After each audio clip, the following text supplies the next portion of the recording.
terbentang luas kekayaan alamnya,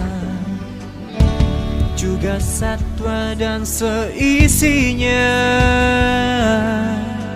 Mari kita jaga kelestariannya untuk kehidupan bersama.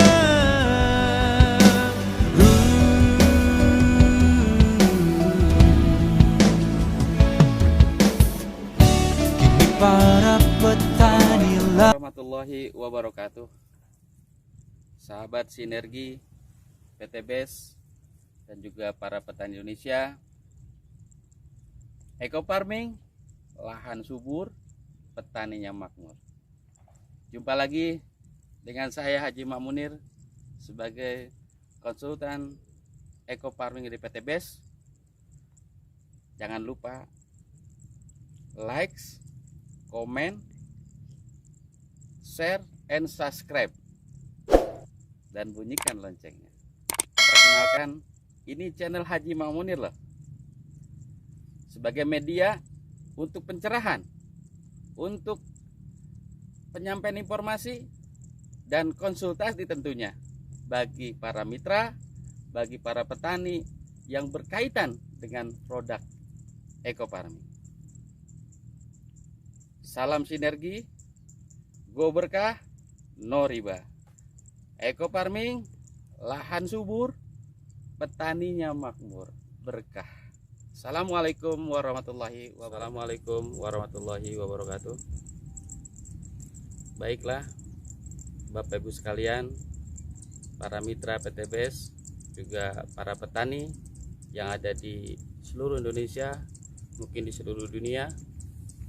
Mari kita sedikit berbagi tentang bagaimana tips bahwa sehat itu perlu. Nah, sehat di sini yang dimaksud adalah bagaimana kita mensehatkan tanaman dan bagaimana kita mensehatkan lahan atau tanah kita. Termasuk kita juga sebagai manusia yang tentunya akan makan padi yang dihasilkan dari padi ini jadi beras, dan berasnya sehat. Ini juga termasuk bagaimana kita bisa sehat itu dari hasil produksi pertanian yang sehat. Oke, Bapak Ibu sekalian, sehat adalah sesuatu yang nikmat Allah yang sangat luar biasa. Nah, kaitan dengan sehat, kita punya resep nih, khususnya dalam dunia pertanian. Nah, inilah satu dari sekian, bahwa di sini jelas eco farming ini ibarat sebuah makanan. Ini udah komplit, udah sehat, alami, bahannya organik full. Kita bahas sedikit satu-satu ya. Yang pertama yang berkaitan dengan tanah juga air. Air ini dikatakan sehat, dikatakan ini aman jika kelihatan oleh Bapak Ibu sekalian, yaitu mengalir, terus di sini tidak tercemari dengan bahan kimia. Begitupun tanah. Tanah yang sehat ya, artinya tanah itu subur. Jadi istilah subur itu sebetulnya tanah yang sehat adalah tanah yang subur. Apa saja di antaranya sebagai ciri tanah itu subur? Yang pertama, secara tekstur dan struktur tanah itu gembur. Maksudnya gembur itu di mana posisi tanah itu mudah ditembus oleh akar. Terus terjadinya sirkulasi udara juga baik. Terus di situ ada penyinaran juga bisa masuk. Dan yang terpenting lagi, bahwa tanah yang sehat atau tanah subur itu dicirikan biota tanah maupun bakteri pengurai, bakteri yang ada dalam tanah itu hidup dengan bahagia. Kira-kira begitu.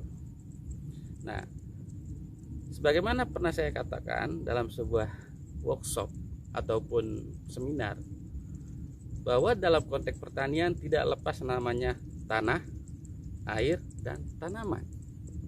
Itu menjadi sebuah agroekosistem dalam sebuah pertanian. Kita kembali lagi bahasan tanah, bagaimana tanah itu bisa sehat dan subur. Tentunya memiliki satu cirinya. Tadi jelas tekstur dan strukturnya gembur atau remah atau yang mudah ditembus oleh akar. Yang kedua, secara kimia, ya, itu secara fisik barusan. Yang secara kimia memiliki pH yang normal.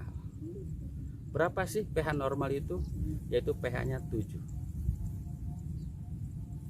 Terus selain pH juga ada KTK, yaitu kapasitas tukar kation. Kenapa pH dan KTK ini penting? Karena pH yang normal itu tanah itu lebih mudah menyerap unsur hara. Begitupun KTK. Dengan KTK yang semakin bagus, penyerapan kation-kation unsur hara itu lebih mudah terserap oleh tanah dan juga terserap kemudian oleh tanah. Jadi mudah lepas, begitu kira-kira. Yang berikutnya yang berkaitan dengan tanah juga, yang nomor 3. Yang pertama sifat fisik, gembur, artinya mudah ditembus oleh akar. Yang kedua adalah secara kimia, pH dan KTK. Dan yang terakhir sifat biologi, di mana di sini sifat biologi ini berkaitan dengan fauna yang ada dalam tanah. Nah, fauna yang dalam tanah sebagai contoh nih ada lubang belut misalnya, ada lubang belut, terus juga ada cacing. Nah, itu biota tanah, termasuk mikroba atau bakteri yang paling kecil yang tidak terlihat oleh mata, kasat mata. Itu penting, ini jumlahnya ribuan bahkan jutaan.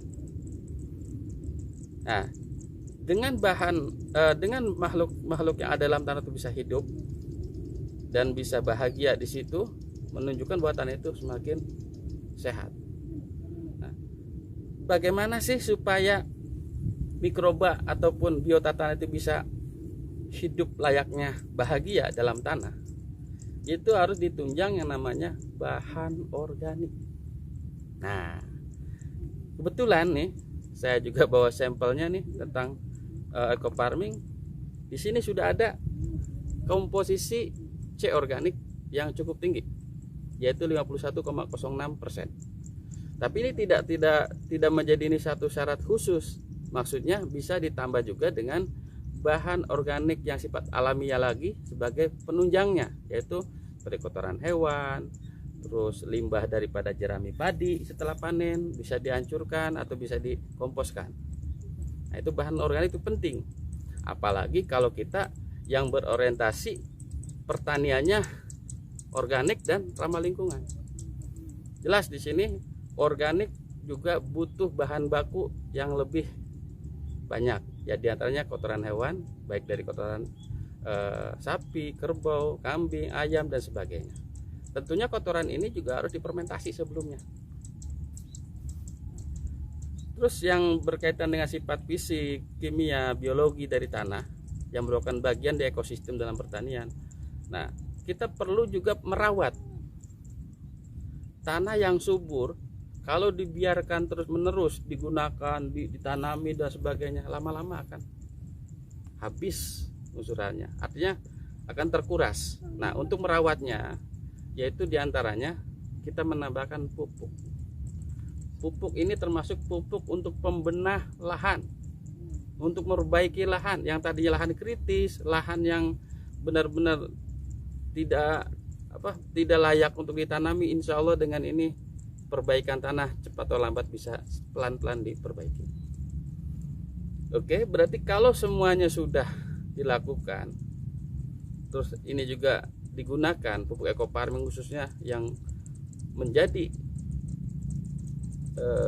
kehebatannya atau kedahsyatannya eco farming, yang pertama itu adalah bagaimana pupuk ini bisa mengubah tanah yang tadinya tanah itu gersang atau tanah itu miskin hara, itu menjadi kaya hara, subur dan sehat. Nah, itulah yang dikatakan sehat, subur itu pada tanah. Lain cerita dengan tanaman. Nah, sehatnya tanaman itu ditunjukkan daripada pertumbuhannya. Nah, tanaman yang sehat pasti kalau didukung dengan nutrisi atau makanan daripada tanaman itu sendiri terpenuhi dan lengkap dan tepat. Alhamdulillah hadirnya ekofarming ini merupakan satu jawaban, suatu solusi, di mana di sini ibaratnya makanan yang luar biasa. Di sini ada untuk perbaikan sehatnya di tanah, juga sehat untuk tanaman. Tanaman yang dikatakan sehat yaitu tanaman yang tumbuh normal, produksinya sesuai potensinya, terus juga tidak serta-merta tanaman walaupun bibit paritasnya bagus, misalnya unggul, tapi perlakuannya tidak sehat, artinya dilakukan pemupukan yang tidak seimbang. Di sini jelas bahwa tanaman yang sehat membutuhkan keseimbangan unsur hara, baik makro, sekunder, makro primer, makro sekunder, dan mikro pelengkapnya. Kemarin saya sudah bahas, di sini ada 13 macam, ada N, V, K. Itu namanya unsur makro primer yang menjadi dasar. Ibarat makan itu nasinya. Terus ada lagi unsur makro sekunder, yaitu Mg, Ca, dan sulfur. Magnesium, kalsium, dan sulfur. Itu ibaratnya lauk pauk. Nah, yang lainnya, yang ketiga yaitu adalah unsur mikro, ada 7. Ada boron, ada mangan, ada molibdenum, ada kufrun, ada klor, ada zinc, ada Fe, besi. Semuanya unsur yang ada dalam ekofarming ini insya Allah bisa menyehatkan tanaman padi kita, juga tanaman lainnya. Masuk perkebunan, sayuran, tanaman-tanaman yang mungkin di hidroponik sekalipun juga bisa sehat. Jadi intinya sehatnya tanaman itu bila mana nutrisinya itu terpenuhi dengan baik, tepat, dan lengkap. Tanpa itu tidak bisa. Pasti ada yang kurang. Nah, makanya perlu tips sehat di sini. Yuk kita sama-sama nih petani Indonesia, perkenalkan ini hadir di tengah-tengah kita dan hadir untuk semuanya, terutama petani Indonesia. Di sini simple, kecil, mudah dikantongin, mudah dibawa, disemprot, caranya cukup mudah, dilarutkan. Nah, ingat, pelarutan untuk supaya sehat tanah, gunakanlah air kelapa dan atau air tebu dan fermentasi 3 malam. Ini tujuan untuk menyehatkan tanah. Kalau untuk tanaman, pelarutannya dengan air bersih, steril, anggaplah air mineral. Cukup itu, tanpa ada penambahan gula atau bahasanya molase. Jadi istilah molase, mohon maaf, itu tujuannya adalah untuk supaya bakteri yang ada dalam ekofarming ini bertumbuh, berkembang lebih banyak, sehingga proses menyehatkan tanah itu lebih cepat. Walaupun standarnya bisa sampai mungkin 2-3 tahun, tapi dengan proses perbaikan atau perbanyakan bakterinya, proses tanah menjadi sehat, insya Allah akan lebih cepat. Itu ya. Jadi yang pertama, sehat itu adalah tanahnya, berarti subur. Yang kedua, sehat tanamannya, berarti tanaman itu tumbuh normal dan bagus. Bisa dilihatlah tanah yang sehat ini, terutama yang sudah keluar padinya nih. Nah, ini kuncinya padi ini kalau udah dikatakan bagus, sehat, ini udah keluar padi. Nah, ini yang dikatakan daun bendera. Artinya daun bendera itu daun yang terakhir sebelum malai. Nah, kalau ininya sehat, insya Allah ini akan terisi penuh. Dan jelas terisi penuh ini produksinya akan meningkat, minimal sesuai dengan potensinya. Nah, ini kebetulan saya juga bawa buku tentang berbagai deskripsi padi. Jadi kalau pengen tahu padi apa, berapa potensinya, ada di sini. Musim kemarin saya kebetulan menggunakan paritas Inpari 32. Nah, Inpari 32 ini di sinilah. Ada di sini semua. Mulai dari riwayatnya, potensinya, terus harus bagaimana. Nah, potensinya Inpadi 32 itu 9,8, katakanlah 10 ton. Nah, insya Allah dengan pemupukan eco farming ini kalau kita padankan atau dipadukan, itu bisa tercapai potensinya. Ketika tanaman itu sehat. Kalau nggak sehat ya ada penurunan atau bahasanya tidak maksimalnya adalah hasil dari produksinya. Tentunya yang terakhir ya berkaitan sehat juga. Kita ini petani harus sehat. Kita semua orang yang merasa masih butuh nasi harus sehat. Makanlah makanan yang sehat, halal toyib kalau bahasa Ustadz. Halal toyiban, sehat bergizi. Nah, insya Allah dengan tips sehat ini ya, sebab sehat ini tidak begitu saja ya lahir ataupun tercipta melalui proses-proses yang dimana kita harus, contoh nih, bagaimana di padi tanah supaya sehat, padi harus sehat. Tentunya kita harus tahu karakter padi seperti apa. Terus seringkali nih kadang-kadang pertanyaan berkaitan dengan hama atau penyakit atau OPT bahasa ininya. Hama itu pada dasarnya makhluk Allah. Dia butuh makan, dia butuh hidup, dan sangat wajar. Hama itu juga bisa saja hama-hama tertentu dia makannya padi. Tapi insya Allah semua udah diatur sama Allah bahwa hama itu yang sesungguhnya tidak ada. Yang ada dikatakan hama apabila kehadirannya itu bisa merugikan. Tapi kalau menguntungkan tidak. Nah, hama ya oleh Allah diciptakan. Juga ada namanya musuh alami. Nah, disitulah letaknya bahwa kita kalau pengen sehat pelihara musuh alami supaya hama yang ada tidak melebihi atau apa istilahnya melebihi daripada populasi yang standar, atau bahasa ininya ada batas ambang ekonomi. Contoh wereng itu dalam satu rumpun nih apabila sudah mencapai 50 ekor itu berarti sudah waktunya dikendalikan. Tapi insya Allah dengan tips yang tadi kita adanya, misalnya di sekitar ini nih harus ada tanaman refugia, misalnya tanaman bunga-bungaan di mana konservasi daripada musuh alami.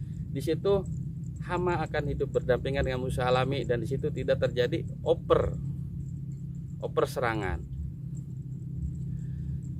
Nah, selanjutnya juga semua yang berkaitan dengan kesehatan dari tanaman itu diantaranya kita bagaimana mengatur air. Seringkali berkaitan dengan rumput nih, gimana menangani rumput. Sebenarnya mengenai rumput di dalam areal padi ini kelihatan kalau sudah tumbuh tinggi ini mana mungkin rumput bisa hidup di dalam padi itu. Dia akan ternaungi, nggak bisa. Begitupun ketika padi masih kecil, itu caranya kita mengatur interval airnya. Bagaimana air itu bisa diatur oleh kita. Insya Allah kalau airnya baik, artinya sirkulasinya ketika digenangi, rumput pun tidak akan jadi. Yang jadi masalah rumput itu ketika sedikit dibiarkan lalu dikeringkan akhirnya banyak. Kalau udah banyak pusing kita. Pak, boleh nggak pakai herbisida? Pak, boleh nggak pakai obat racun rumput? Sebenarnya pertanyaan yang mestinya dijawab bijak. Kalau kita kaitannya dengan penanganan yang super atau cepat dan sebagainya, ya bisa saja disemprot pakai obat herbisida. Cuman dampaknya menjadikan tanah jadi sakit, tanaman jadi kurang sehat. Itu yang jadi masalah. Ibaratnya si buah si malakama. Satu sisi selesai, sisi lain itu jadi masalah. Itu berkaitan dengan gulma. Kalau hama juga sama tadi. Disemprot bisa aja. Tetapi di sini dampaknya tanaman terjadi racunnya nempel di daun ataupun padi. Nyemprot hama sasarannya adalah hama, bukan tanaman. Tapi karena ada jadi padi atau di tanamannya sehingga tanaman ikut kena sasaran, efek sasarannya. Jadi sehingga bisa saja kalau tanaman padinya sudah disemprot dengan pestisida, beras yang dihasilnya pun akan mengandung zat kimia. Dan jelas ini racun kimia ini berbahaya. Oke, bahwa tips sehat diantaranya kita juga harus merawat tanah ini supaya bagaimana rumputnya bisa tidak ada barang, mungkin bersih lah, seperti kita perhatikan nih, yang ini udah bersih nih, yang sebelah sini tidak bersih nih. Nah, ini rumput ini bisa jadi menjadi inang atau perantara. Dia bisa hidup selain di tempat dia untuk makan, dia juga untuk tinggal. Nah, itu biasanya di rumput tadi. Nah, kita bersihkan, itu cara tipsnya. Artinya sanitasi di sekitar tanaman kita supaya bersih. Kenapa harus bersih? Karena di antaranya selain bersih enak dipandang, terus juga kelembaban juga tidak terlalu tinggi. Biasanya sesuatu yang rimbun kelembabannya tinggi. Nah, termasuk genangan air. Nah, kalau genangan air seperti ini kan airnya mengalir, dan ini enggak terlalu inilah. Yang dimaksud adalah genangan dalam tanaman ini. Nah, terkadang dengan kelembaban tinggi penyakit muncul. Memang di sini tidak semulus apa yang tadi saya katakan sehat. Di sini ada serangan hama nih misalnya. Nah, ini kan hama penyakit nih.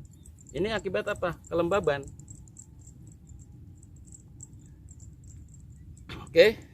Bapak Ibu sekalian, sahabat sinergi, para mitra, juga para petani Indonesia, ternyata sehat itu mahal. Kenapa?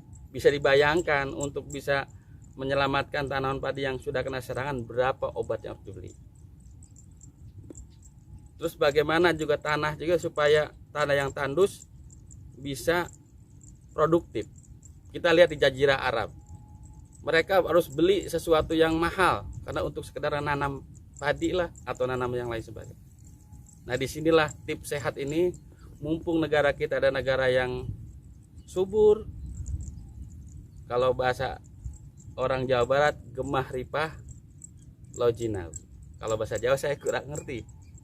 Yang jelas tanah subur itu pertama ya tadi secara fisik, secara ini bisa dilihat dia akan menunjukkan tanaman yang akan kita tanam juga tumbuh sehat. Begitu matahari nih, matahari yang begini ini, terik mata ini mempengaruhi terhadap tanaman. Oke, barangkali itu saja ya berkaitan tips sehat, baik itu untuk menyehatkan tanah, juga untuk menyehatkan tanaman, termasuk nanti menyehatkan kita semua. Kita butuh makan, butuh beras yang kita konsumsi. Ada satu lagi tips sehat berkaitan dengan keseharian kita. Pertama, kita harus makan yang bergizi. Yang kedua, kita harus olahraga. Yang ketiga adalah kita harus banyak berdoa dong, karena segala sesuatu itu Allah lah yang menyehatkan kita. Itu saja yang bisa kami sampaikan. Mudah-mudahan bermanfaat buat kita semua, bahwa sehat itu perlu dan harus diperjuangkan. Baik sehat untuk dalam dunia pertanian, tanah itu subur, harus kita perjuangkan. Tanaman sehat ya harus kita perjuangkan. Tentunya untuk tanah jawabannya dari sini, begitu untuk tanaman. Ini dua sisi ya, dua sisi untuk tanah bisa, untuk tanaman ya. Oke, itu saja. Barangkali mudah-mudahan bermanfaat. Sahabat sinergi, para petani Indonesia, eco farming, lahan subur, petaninya pun makmur, berkah. Assalamualaikum warahmatullahi wabarakatuh. Assalamualaikum warahmatullahi wabarakatuh. Kami dari tim konsultan eco farming PT BES mengucapkan selamat Hari Raya Idul Fitri Sawah 1441 Hijriah. Mohon maaf lahir dan batin. Terbentang luas kekayaan alamnya, juga